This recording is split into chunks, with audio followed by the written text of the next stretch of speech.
Не е ова процедурална забелешка, туку добив право на збор.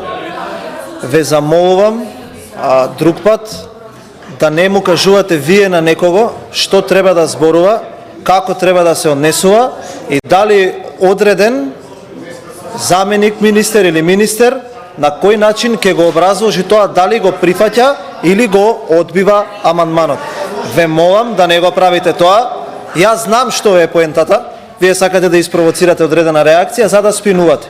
А што сакате вие да спинувате? Еве на старт, first thing first, овој амандман ќе го одбиеме. И ќе ви кажеме сега зашто. Пред да дојдеме тука, ја не знам вие луѓе дали живеете во Република Македонија, дали гледате што се случува, сакам да им честитам на сите здравствени работници за една пријатна вест. А која е приватната вест? Дека до крајот на годината покачување на платите од 10%. Наредната година 5%, понаредната од 5 до 7%, 2027 од 5 до 7% и 2028 од 7 до 10%. Помеѓу 40 и 50. 22.000 вработени ќе добијат 47,8% покачување на платата. Само до крајот на годината за 10% плюс. Истото тоа го добија и образовните работници. Над 50.000 граѓани само од оваа година со ваков испокраден буџет добиваат повисоки плати. За цел мандат наставниците 46%, здравствените работници 50%. Зошто овој амандман ќе го одбиеме? Ќе ви кажам просто. Ви кажа заменик министерот. Не знам кој ви го припремал, но седнете и сериозно поразговарајте си со луѓето. Намалете со ароганцијата и намалете со нервозата. Ниту некој е тука нервозен, а тука сме спремни да разговараме за сите ставки. Ставката која што вие сте ја побарале е само за еден дел. Има уште две, ви кажа за заменикот. Ако го прифатиме, почитува на јавност нивниот амандман вака како што е поднесен, наместо 10 милиарди денари, ќе има само 3 милиарди денари за зголемување на платите. Таков амандман вие сте поднеле. Ве молам, озбилете се, ова е сериозна работа.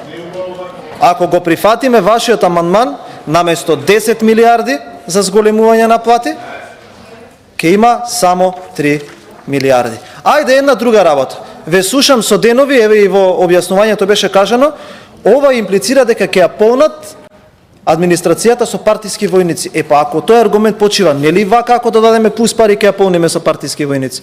Ве молам. Али еве да најавам зошто и ќе се одбие овој амандман меѓу другото. Повисоки плати ќе добијат здравствените работници. Повисоки плати ќе добијат и просветните работници. Повисоки плати ќе добијат вработените во Министерството за внатрешни работи. Повисоки плати ќе добијат вработените во државната управа од сите други сфери. Ќе се почитува во целост колективниот договор подпишан во Министерство за одбрана. Подпишан, никоде не се исплаќа во целост како што се исплаќа во Министерството за одбрана. Сите вработени во државната управа ќе добијат покачување на платите.